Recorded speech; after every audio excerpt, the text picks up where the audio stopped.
Officials are calling the Immigration and Customs Enforcement raid of several Mississippi food processing plants this week one of the largest enforcement acts in recent U.S. history. Nationally, raids like this have detained and deported thousands of suspected undocumented immigrants, and ICE says they are also stepping up criminal investigations against the individuals and companies that employ them. Adolfo Flores is national security correspondent for immigration at Buzzfeed News. He joins me now from McAllen, Texas. Tell me a little bit about the disparity here. We saw the raids, we saw the people being handcuffed and marched away. Those were mostly the workers. What happened to the employers?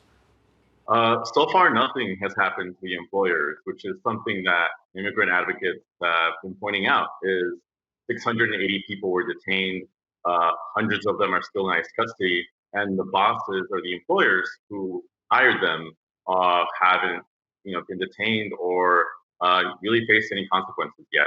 So why is that? The way the law is around this was written is employers aren't breaking the law by hiring undocumented workers. What happens is if they are found to be in violation of the law, it's because they knowingly hired undocumented workers.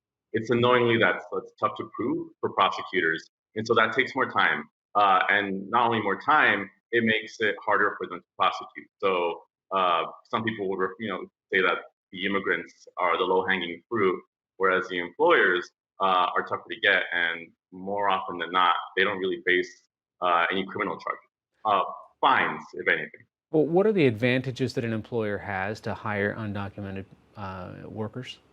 I mean, just they are, they're cheaper. You don't have to pay them as much. But there's also the fact that they may be less inclined to complain, or if their wages are being taken away, an undocumented worker is not going to feel as empowered as someone who has papers to go and file a complaint. And so, the cheaper costs, and then the other side of that is what makes them uh, more appealing to employers. Yeah, so there have been databases that try to keep track of this gap between how many employees or undocumented immigrants are arrested versus employers. When you go back and look back and forth, not just at this raid, what do we find? A lot. Well, what happens is a lot of the employees, they'll use documents that aren't theirs, but they're still valid, numbers, and so the employer will run them through E-Verify, and they'll say, we did everything that we possibly could to verify that these employees were here and were able to legally work. So it's hard to prove that, and it's also easy for people to get into the system and not raise any red flag. In the past couple of years, how many employers do you think have been either convicted or, arrested or in any way kind of brought to justice about this?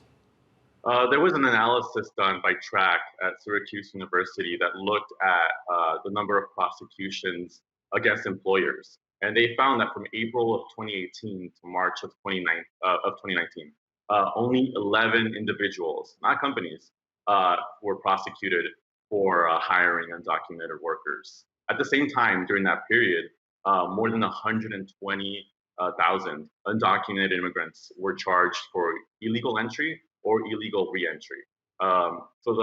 It's pretty stark when you look at those numbers.